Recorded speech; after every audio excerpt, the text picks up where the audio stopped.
Sir ధన్యవాదాలండి. ఆంధ్రప్రదేశ్ ముఖ్యమంత్రి నారా చంద్రబాబు నాయుడు గారికి నా పక్షాన, నా కుటుంబ పక్షాన ధన్యవాదాలు సార్. మరి నేను కోరుకున్న నా ఆశ, మొదటి ఆశ మిమ్ములను, లోకేష్ గారిని, కళ్యాణ్ గారిని అసెంబ్లీలో చూడాలని నా కళ్ళు 1000 కళ్ళతో ఎదురు చూశాను సార్. నా కోరిక నెరవేరింది. చాలా సంతోషంగా ఉన్నాను. అదేవిధంగా మీరు ఎన్నికల్లో ప్రకటన చేసిన రీతిగా మరి ఈరోజు పెన్షన్ల కార్యక్రమం మరి తాడేపల్లి మండలం పెనుమాక గ్రామంలో చాలా పండుగ వాతావరణం మేము చూస్తుంటే ఎంత పండుగ ఉందంటే ఆనందంగా ఉంది సార్. మీరు పెంచినటువంటి పెన్షన్లు గత ప్రభుత్వము మరి మీరు మా బాబు సాధారణ బాబు, మరి ఆ పిల్లోడికి సరిగా మైండ్ ఉండదు బాబు. అయితే 2018లో మీరు ఎన్నిక చేశారు సార్. పెన్షన్ బాబుకి 3000. అదే పెన్షన్ ని అసలు మరి గడిచిన ప్రభుత్వం రూపాయి కూడా పెంచలేదు, అదే విధంగా ఉంది. అయితే ఇప్పుడు మీరు వచ్చి దానిని 6000 చేశారు. దాన్ని మాకెంతో సంతోషంగా ఉంది సార్. అదే విధంగా మరి గడిచిన ఏప్రిల్, మరి మే, జూన్ నెలలో మరి వితంతులకు, మరి వీళ్ళకి వృద్ధులకు మీరు ఇచ్చేటువంటి పెన్షన్ 4000 ప్లస్ నెలకొక 1000 చొప్పున 3000, 7000 రూపాయలు ఇస్తున్నారు. చాలా సంతోషం సార్. మరి మిగతా వాళ్ళకు కూడా మీరు ఎంతగానో సహాయపడుతున్నారు. అంతే, మాకు చాలా ధన్యవాదాలు. ఆనందంగా ఉంది. ఏం చెప్పాలి కూడా అర్థం కాని పరిస్థితి. ఇంత దగ్గరగా మిమ్మల్ని చూడటం ఇది మొదటిసారి, నేను మాట్లాడటం కూడా మొదటిసారి. నాకెంత ఆనందంగా ఉందంటే మాటలు కూడా రాని పరిస్థితి. అయితే మరి ఆ సైకో పోవాలి, సైకిల్ రావాలనేటువంటి విధానంలో అప్పుడు అడిగిన రీతిగా అలాగే జరిగింది. సంతోషంగా ఉంది నాకు.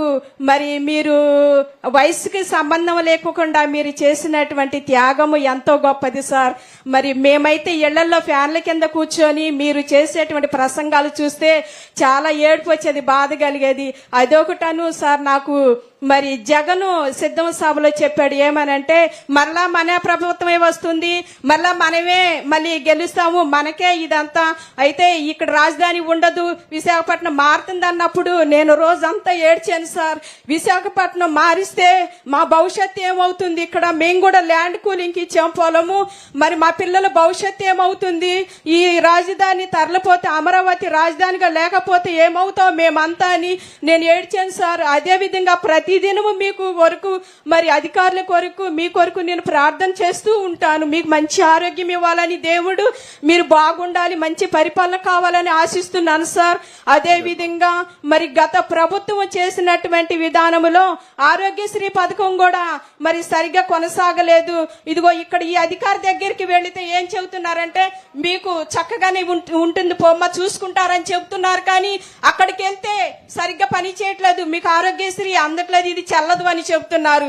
అలాంటి పరిస్థితిలో అసలు చాలా బాధపడేటువంటి విధానంలో గడిచిన ప్రభుత్వము మేము అనుభవించినటువంటి కష్టాలు, బాధలు మాట్లాడుతుంటే ఎక్కడ చూసినా గొడవలు, తగాదులు. ఏది మాట్లాడాలన్నా ఇరుగు పొరుగు వారితో మాట్లాడాలన్నా ఆ ప్రభుత్వం వారు చూసి చూడనట్టు మాట్లాడతాం, తగాదులు, గొడవలు సార్.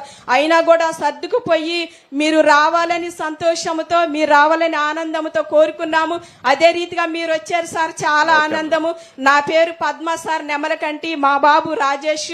అయితే నువ్వేం చేస్తావమ్మా? నేను హౌస్ వైఫ్ నే సార్. మీ ఇంట్లో ఎవరెవరు ఉంటారమ్మా? బాబు, పెద్ద బాబు, నేను, మా హస్బెండ్ సార్, నలుగురు ఉంటాము. మీ పెద్ద బాబు ఏం చేస్తాడు? నువ్వేం చేస్తావు బాబు? డిగ్రీ కంప్లీట్ అయింది సార్. ఏం చేస్తున్నావు ఇప్పుడు? ప్రస్తుతానికి ఖాళీగానే ఉంది. ఏదో ఒకటి చేయాలి కదా.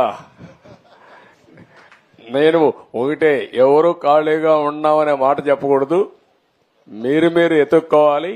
అవసరమైతే అందుకే స్కిల్ డెవలప్మెంట్ కూడా మీకు పోవద్దయా, పంపించేస్తారా, చిన్నగా జారుకోమంటున్నా. ఆయన ఇది చేయడం లేదు. నేనేమంటున్నానంటే, నీ శ్రేయోభిలాషిగా మీ కుటుంబం పెద్దగా చెప్తున్నా, రాష్ట్రమే నా కుటుంబం అనుకుంటున్నా కాబట్టి మీ కుటుంబ పెద్దగా చెప్తున్నా, మీరందరూ కూడా ప్రయోజకులు కావాలి. చాలా అవకాశాలు ఉంటాయి ఇక్కడ. నువ్వు బాగా, ఇప్పుడు తమ్ముడు బాగాలేడు, ఓకే, నేను 6000 రూపాయలు ఇస్తున్నాను, మీ అమ్మా నాన్న ఉన్నారు. నువ్వు లైఫ్లో సెటిల్ అయ్యి కనీసం అమ్మా నాన్నను చూసుకునే పరిస్థితిలో ఉండాలి. అది నువ్వు చేయాలి. ఏముందమ్మా మీకు ఆశ ఏమైనా ఉందా? మా అత్తగారు, మా మామగారు అప్పుడు పేదరికంలో వాళ్ళు కష్టపడి ఉద్యోగం చేసి వర్క్ షాప్ లో సంపాదించినటువంటి పొలము ఒక 55-60 సెంటు పొలం ఉంది సార్ ఇక్కడే. దానినే ల్యాండ్ కూలింగ్ ఇచ్చాము. ఇప్పుడు మేమందరం కష్టపడే పని చేసుకుంటాం. మాకు ఎలక్ట్రికల్ సామాన్ తయారవుతాయి సార్. మేము కంపెనీ ఉంది ఇక్కడే పెనమాకులోనే. మా హస్బెండ్ అదే పని కొనసాగించుకుంటాం. కంపెనీలో పని చేస్తారా? కంపెనీ ఉందమ్మా? కంపెనీ ఉంది సార్, పని చేసుకుంటానే ఉంటాము. ఏ పని చేస్తారు మా దాంట్లో? ఎలక్ట్రికల్ సామాన్ తయారవుతాయి సార్. కరెంట్ బాక్సులు తయారవుతాయి. కరెంటు బాక్సులు పెట్టి వైరింగ్ లాగుతాం కదా, దాంట్లో నుంచి అది మ్యానుఫ్యాక్చరింగ్. బాబు ఎందుకు పని చేయడు అక్కడ? బాబు కూడా చేస్తాడు ఖాళీగా ఉన్నప్పుడు. బాబు మొన్నటి వరకు పేటీఎం లో చిన్న జాబ్ చేసుకున్నాడు. అది కొంచెం ఇబ్బందికరంగా ఉందని మానేశాడు. చూసుకుంటున్నాడు బయట ఇంకొక జాబ్ కూడా. అదే అందుకే ఇప్పుడు మనం స్కిల్ డెవలప్మెంట్ కూడా పెట్టామ్మా. ఇలాంటి పిల్లలందరూ అక్కడ కానీ స్కిల్ డెవలప్మెంట్ కి పోయి అమరావతిలో ఎలాంటి అవకాశాలు వస్తాయో అవన్నీ చూసుకోగలిగితే దానికి కావాల్సిన స్కిల్ కూడా నేర్చుకుంటే ఎక్కువ ఆదాయం వస్తుంది. నువ్వు అన్నట్టు ఒక మాట చెప్పావు, మొత్తం అమరావతిలో ఉండే వాళ్ళందరూ రాజధాని పోతుందని బాధపడ్డారు. విశాఖపట్నంలో ఉండేవాళ్ళు రాజధాని వస్తుందని బాధపడ్డారు. అందుకే మీరు చూస్తే విశాఖపట్నంలో 95,000 మెజారిటీ భీముల్లో వేశారు. భీములు 94,000, గాజువాక 95,000. అన్ని సీట్లు 60-70,000తో గెలిపించారు. ఎంపీ అయితే 5 లక్షల మెజార్టీతో గెలిపించారు. మీ ఎంపీకే తక్కువ వచ్చాయి అక్కడ కంటే. అంటే ఎందుకు చెప్తున్నానంటే అక్కడ వీళ్ళు వస్తే మొత్తం భూ కబ్జాలు చేస్తారు. లా అండ్ ఆర్డర్ మీరు బండి పదలు వాళ్ళకు వస్తాయని వీళ్ళు దూరంగా ఉంటే మంచిది, దుష్టుల దగ్గరకు వస్తే ప్రమాదం వస్తుందనే ఉద్దేశంతో మొత్తం అపోజ్ చేశారు. అయినా కూడా నేను పోతాను అన్నాడు. కానీ వాళ్ళు ఒకటే, నువ్వు వద్దు, నువ్వు ఎక్కడ ఉండడానికి వీల్లేదు, ఇంటికి పంపించాలని శాశ్వతంగా పంపించే పరిస్థితికి వచ్చారు. ఎవ్వరు కూడా అమ్మ గుర్తుపెట్టుకోవాలి, అధికారం ఉందని విర్రవీగితే ఈరోజు నేను పేరు కూడా చెప్పను, అతనికి ఏమైందో అదే అవుతుంది. అందరికీ ఒక ముఖ్యమంత్రికి అర్హత లేదు అనే దానికి ఒక ఉదాహరణ అది. ముఖ్యమంత్రికే కాదు, రాజకీయాలకు కూడా అర్హత లేదు. అలాంటి వ్యక్తులు చాలా ప్రమాదం. అది అందరికి నీ మారిగానే నువ్వు ఏడ్చావు, నేను ధైర్యంగా ఉన్నా అంతవరకే. నీకు అన్యాయం అందరికి కూడా. ఎంత ఆడవాళ్ళు అనేవాళ్ళు ఈ సోషల్ మీడియాలో క్యారెక్టర్ అసాసినేషన్ పెట్టి కడాన జడ్జిలు భయపడిపోయే పరిస్థితికి వచ్చారు. వాళ్ళపైన కూడా పెట్టడం మొదలు పెట్టారు, మీడియా పైన మొదలు పెట్టారు. మొన్నే రంగనాయకమ్మ అయితే సొంత విలాస్ ఉండేది, ఆడ ఇది పేరుంది